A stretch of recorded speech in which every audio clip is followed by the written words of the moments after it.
اسی لیے اب آپ دیکھیں محبت کے 3 درجات کو سماعت فرمائیں تاکہ آپ محبت کے حوالے سے سمجھنے کے اندر،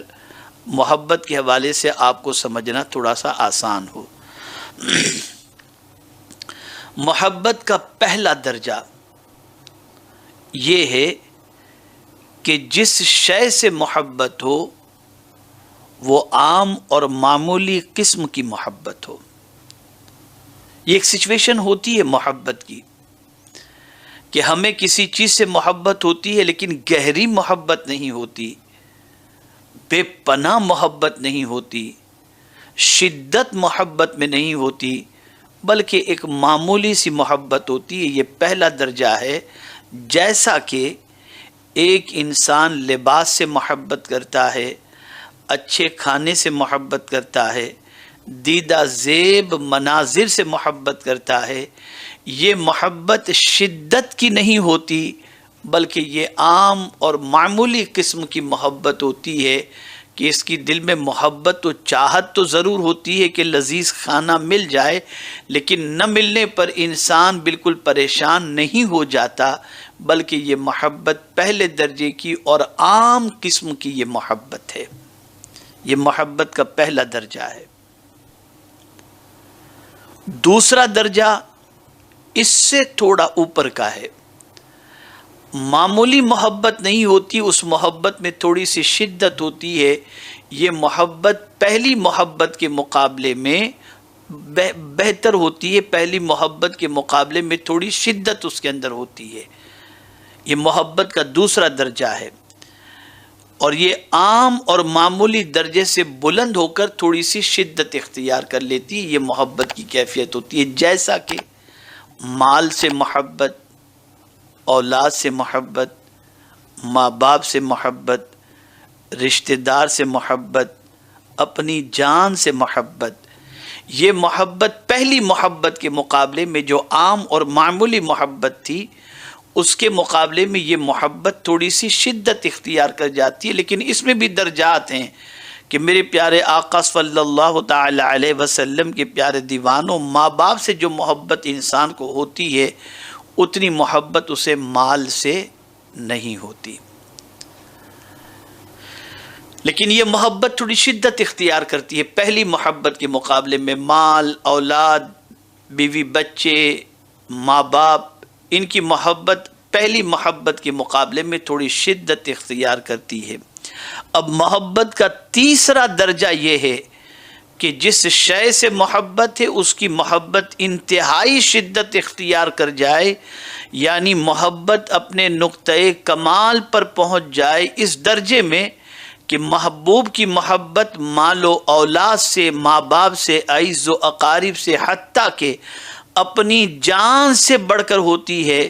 اور دوسرے درجے کی طرح محبت اس تیسرے درجے میں بھی کیفیت کا فرق ہے کہ ایک آدمی کو اپنے محبوب سے انتہائی شدت کی محبت ہے، لیکن ایک وہ ہے جس کی جملہ توجہات کا مرکز و محور محبوب ہی کی ذات ہے، اور اسے اپنے محبوب کی محبت میں مقام استغراق میسر ہے، اور وہ اپنے محبوب کی محبت میں اس قدر خود رفتہ اور وارفتہ ہے کہ اس کا ہر لمحہ محبوب کی یاد میں بسر ہوتا ہے، اور اس کے خانے دل میں خیال محبوب کے سوا کوئی خیال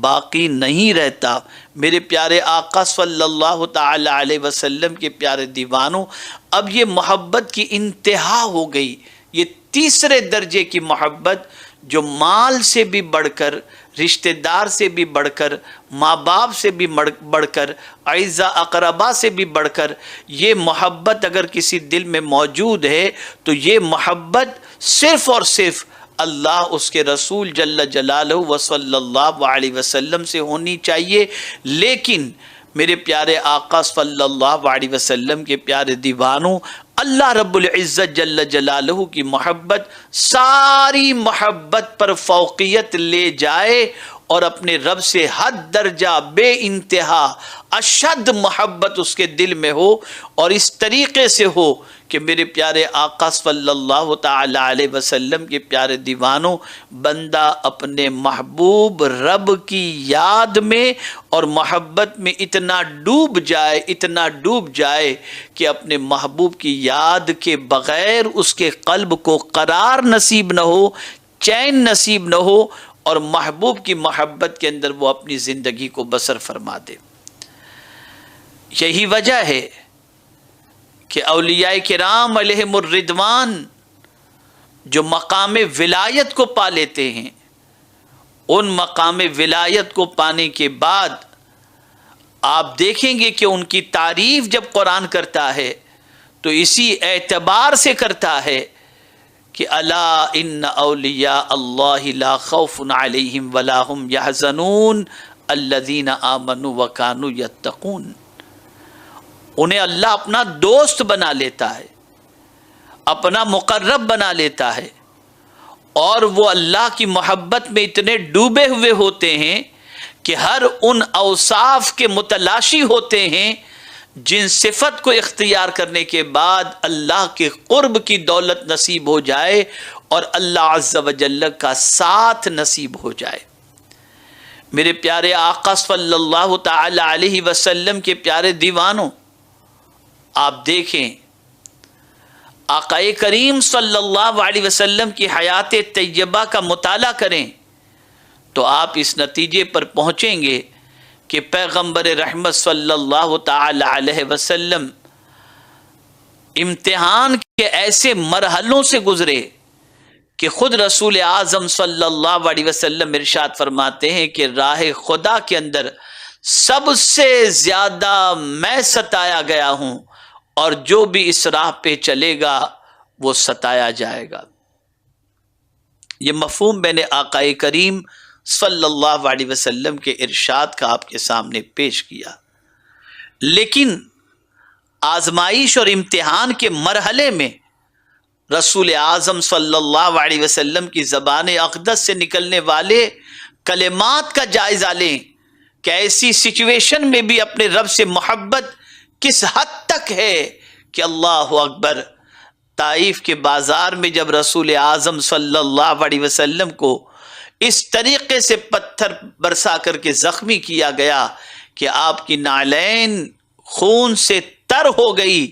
تو میرے پیارے آقا صلی اللہ تعالی علیہ وسلم کے پیارے دیوانوں، اس موقع پر اور اس کے علاوہ تکالیف کے موقع پر پیغمبر رحمت صلی اللہ علیہ وسلم کی زبان اقدس سے شکوہ کا کوئی جملہ نہیں نکلتا، بلکہ اپنے رب کی محبت کا اظہار بئی طور کرتے ہیں۔ اے اللہ، اگر یہ مصیبتیں تیری ناراضگی کی وجہ سے ہیں تو میرے مولا میں تیری ناراضگی سے پناہ مانگتا ہوں، لیکن میرے لیے میرے کریم تیری رضا اور تیری خوشی سے بڑھ کر کے کوئی چیز نہیں ہے۔ میرے مولا، اگر تم مجھ سے ناراض نہیں تو مجھے ان مصیبتوں کی کوئی فکر نہیں، بس میری خوشی تو یہ ہے کہ میرے کریم تم مجھ سے ہمیشہ راضی رہے۔ یعنی آپ اندازہ لگائیں، رب کا کوئی شکوہ نہیں، کوئی شکایت نہیں کہ تو نے تاج محبوبی میرے سر پر سجایا ہے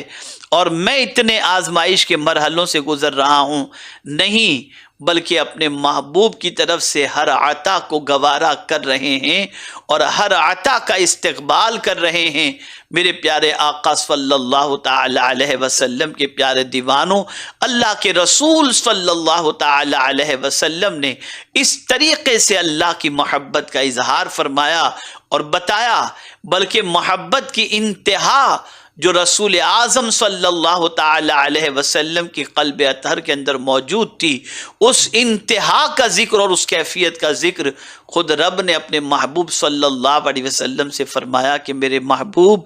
تم مجھ سے کتنی محبت کرتے ہو، ذرا اپنی کیفیت محبت لوگوں کو بتا دو۔ قل ان صلاتی و نسکی و محیای و مماتی للہ رب العالمین۔ میرے محبوب آپ فرما دیجئے کہ بے شک میری نماز، میری قربانی، میرا جینا، میرا مرنا، یہ سب کچھ اللہ رب العالمین کے لیے ہے۔ اللہ اکبر۔ پیغمبر رحمت صلی اللہ علیہ وسلم اپنی حیات کے حوالے سے فرماتے ہیں جینا بھی اللہ کے لیے، اور اپنے وصال کے حوالے سے فرماتے ہیں کہ یہ جان اگر جان آفری کے سپرد کر دوں تو جان بھی در حقیقت موت بھی اسی لیے ہے کہ جیوں بھی تو اللہ کے لیے اور مروں بھی تو اللہ کے لیے۔ میرے پیارے آقا صلی اللہ تعالی علیہ وسلم کے پیارے دیوانوں، تو جب سچی محبت انسان کے دل میں اللہ کی پیدا ہو جاتی ہے تو پھر اسے ادھر ادھر کی فکر نہیں ہوتی، بلکہ اپنے رب کی محبت میں اتنا ڈوبا ہوا ہوتا ہے کہ اس کے دل کا قرار یاد محبوب ہوتا ہے، یاد الہی ہوا کرتا ہے۔